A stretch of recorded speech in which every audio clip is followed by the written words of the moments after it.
Well, hey everyone, my name's Nathan Jones, and if you're new here, welcome. I like to talk about all things movies, specifically Blu-rays, and I got this guy here. You talk about Blu-rays, but honestly, you just talk about Criterions all the time, dude. It's true, which is why like when I think about Criterions, I'm like, well, who has like better knowledge on Criterions than me? And I'm like, oh, that's right, it's my boy Cris Hurtado. I would say, yeah, I know a lot about them. I'm also probably the most vocally outspoken against Criterion, but I'm also always on here telling people to buy them. It doesn't make sense. Which Unless is, I'm just angry all the time. yeah, I mean he does have his hot takes, but I know you clicked on this video for some recommendations, and I think both Cris and I have quite a few good recommendations for this upcoming Criterion sale. Hopefully, for the month of July from Barnes and Noble. So Wouldn't it be crazy if we put this video out and then Barnes and Noble's like, nah, fuck those kids. They no more Criterion sales. I'll have to retitle the video. Oh, but honestly though, let's talk about it. So like Barnes and Noble does the Criterion sale twice a year. The Criterion has their own sale twice a year as well, right? Or do I make that up? I'm pretty sure Criterion has like their flash sales. They have their two flash sales and two Criterion sales at Barnes and Noble. Yeah, I think so. Yeah, I'd love for Barnes and Noble to flex that big company energy, and then be like, nah, we're not gonna give you guys 50% off anymore. And then Criterion's like, oh, like what am I supposed to do? I have this warehouse full of movies that only virgins and film nerds who haven't seen movies buy. Like, how do I get rid of this stock? Deep discount. Yeah, deep discount with the shark with the sunglasses on. Oh, I don't know. Cris, so today we're here to recommend 6 movies, 3 each, from films that we've seen multiple times, hopefully, that we can recommend and talk a little bit about. So we got 3 from my shelf, and I think, Cris, do you want to start us off with your first recommendation? Yeah, I when I think of Criterion, it's basically my access to old films. Like, I don't know, people are always like, what films are worthy of the collection? What should be thrown in? And they're movies that have already had Blu-rays, or they're from Christopher Nolan, or there you go, or like a foreign film no one's heard of, but their whole personality is based around like movies nobody's ever heard about, but they swear by it. Basically just a Criterion Facebook page. You ever just go on there? Don't go to those pages. That's not. It's not very friendly. Yeah, and but like for me, I'm so like anti-Criterion. It sounds like sometimes like people are like, I think some people are doing like, man, Cris really fucking hates Criterion, but it's like I don't like. I love the label, and it's like the crowds around it that are what irks me a lot of times. But like again, when I think of Criterion, I think about it as my access to old film, more so than like even foreign films too. And I love the foreign film selection, but it's always about old films. So I want to talk about one that I bought recently during not the last sale, but the sale before that. It's Fritz Lang's Ministry of Fear. So this is actually one of those cheap Criterion. So it fits my idea of like boutique label. Like it's cheap and it's good.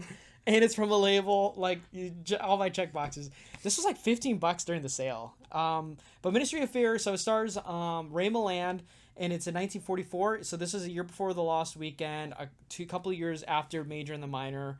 And yeah, Ray Milland stars as just this British guy who just got released from a psychiatric ward. Mm-hmm. And it's during World War II, obviously. And 44. Yeah, and he stumbles upon a Nazi sympathizing group, basically, and it becomes like this gritty noir of him like being accused of murder and being in like this web of shadows and lies, and he's basically having to prove his innocence and figure out who is like the syndicate Nazis in England. And it has really haunting imagery of of like bombs dropping on there. But yeah, really great film. Ray Milland does a good job. As always, I mean, every Ray Milland film I see, I love. He's one of my all-time faves. And you also get a seance in this movie, too. So there you go. A little spooky. It's right. And if you liked him in The Uninvited, this would be the next one I would say to check out. Yeah, and it's also honestly like a precursor, I want to say, to another Criterion that's actually out of print. Why can't I think of what it's called? The third The Third Man. Third Man, yeah. Oh, the Carol, is that Carol Reed with Yeah. the guy who ate himself to death? Orson Welles. Sorry. But yeah. We're gonna cut. Yeah, it's the Ministry of Fear is a good movie, and it's actually really like thrilling. And honestly, you don't really kind of expect what's going on next, and there's a lot of really cool twists and turns in it. So Definitely check it out. definitely pick it up. So now we're gonna move on to 1959's two Billy Wilder films. So I know you just mentioned Lost Weekend. And The Major and the Minor. You did. So we're gonna talk more about some Billy Wilder, and this one I've talked about quite often, but this is definitely like one of the best Billy Wilder films, and I'm talking about Some Like It Hot right here from 1959. I absolutely love this. Tony Curtis and Tony and Jack Lemmon, and then Marilyn Monroe as well. But like, good God, like. Chris could talk about this movie, for days. It is literally a perfect movie, and it's one of the funniest movies from a guy who doesn't care for like comedies. I guess like it's not like modern comedies because it's actually good, but yeah, it's one of Billy Wilder's best, and he's literally one of the best ever too. Yeah, so these Chicago musicians are like pretty much on the run a little bit, and they just kind of catch a ride and pretty much just dress up as women, trying to really just escape the situation, and they befriend Marilyn Monroe, and it just hijinks ensue, and then I love the ending of this movie. Yeah, good God, it's like one of the most iconic. Yeah. So anyway, if you haven't seen this movie, like I would hands down recommend this 100%.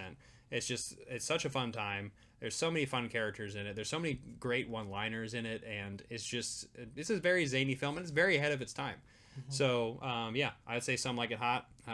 We are the ones who like it hot. Yeah, I mean, we're in this Raptors heat right now, that's for sure. Don't choke, Reggie. Next movie that represents me on usually every weeknight when I'm by myself with a bottle. My next recommendation is from 1950. It's a Nicholas Ray film, In a Lonely Place with Humphrey Bogart. I watched this about almost a year ago. Really great film about, again, like a man accused of murder, and like not like of the same vein of Ministry of Fair, but he is a writer who ends up falling for his neighbor, and there is a murder case, and he's being accused of it because he's outlandish, he's brass. He seems like the type of guy who would commit a murder, and eventually he has like a writer's block. He's drowning in alcohol. But this girl picks him up, and their relationship, starts to become really great. And then this tragedy happens, and then now they have trust issues, and she doesn't know if she actually loves this guy anymore because she doesn't know who he actually is. And he is constantly stressing out when he's like thinking about her and him because they don't know if it's going to be stable, and he just loves her so much. Just a really great, dark noir film. It's 93 minutes long. It's pretty hard for its time, much like a few noirs I'm starting to notice. But yeah, totally recommend In a Lonely Place. I've heard good things about Nicholas Ray. I think They Live by Night is another one that he has on the collection. Movie. Yeah. But this is my first from him, and really great stuff. Would recommend picking it up. If you want to watch it, it's also streaming on Amazon Prime too. An excellent Humphrey Bogart film, which, we're all fans of him here. Yeah, I like when he gets angry and drinks. I like to try and be relate. as cool like he that. He can relate. Yeah. A little bit. It's just something that Chris does. So next is actually one of the only animated films in the collection, and it's one of my favorite books. The book is written by Richard Adams, but the film is directed by Martin Rosen. And this is actually from 1978, and I've actually talked about it on the channel before, but there might be some new people here who have not seen me talk about it, but I want to recommend Watership Down. And this is an absolutely amazing animated film. And much in the vein of like The Hobbit that came out from Rankin Bass, kind of around the same time period. This is actually pretty adult-oriented. And when I say that, I mean there's a lot of themes about home and environmentalism, along with with that the class systems exist, and then also like just like the idea of I kind of think of what the word of like this diaspora of this warren of rabbits who really are just trying to find a new home and trying to try to find this. And there's actually a lot of religious themes to it as well. But it's just it's a really crazy movie, and also like I said, really dark. And the animation is just just fantastic. It's not like anything. It's 70s animation.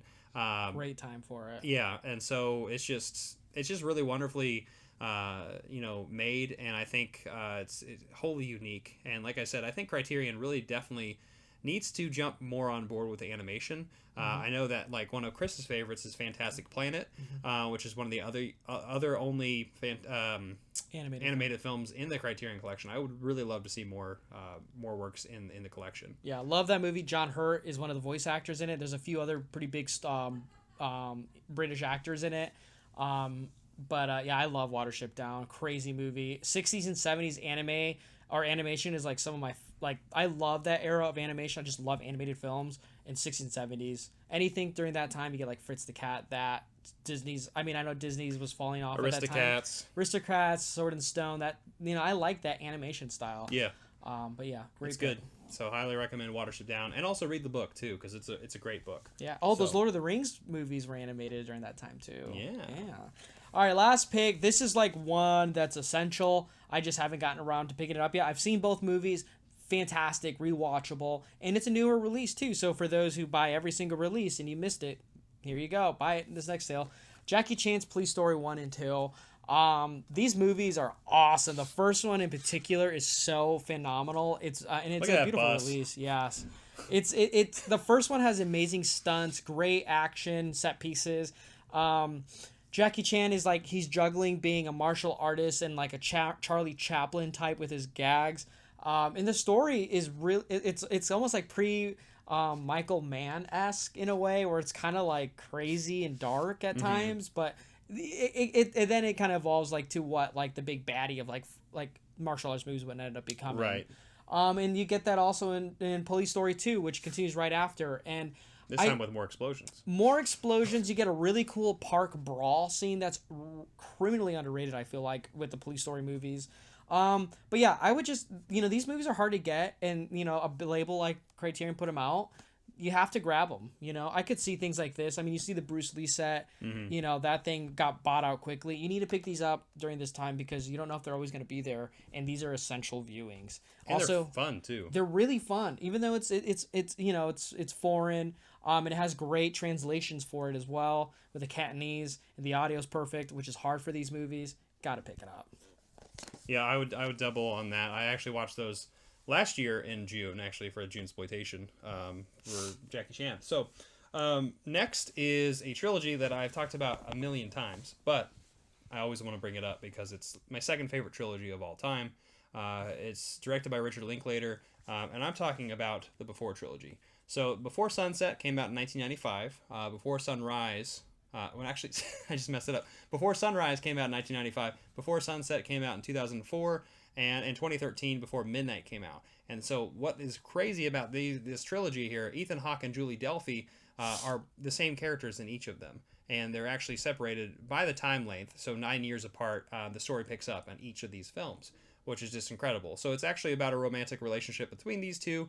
And the trials and tribulations of whether or not they're going to work out, and seeing that what if, and just engaging in all those conversations and dialogue that they have and those interactions. And really, we only, in these films, only see, if like in the first one, for instance, and Before Sunrise, it's literally one day. Like it's them the whole day. They just met randomly in Europe.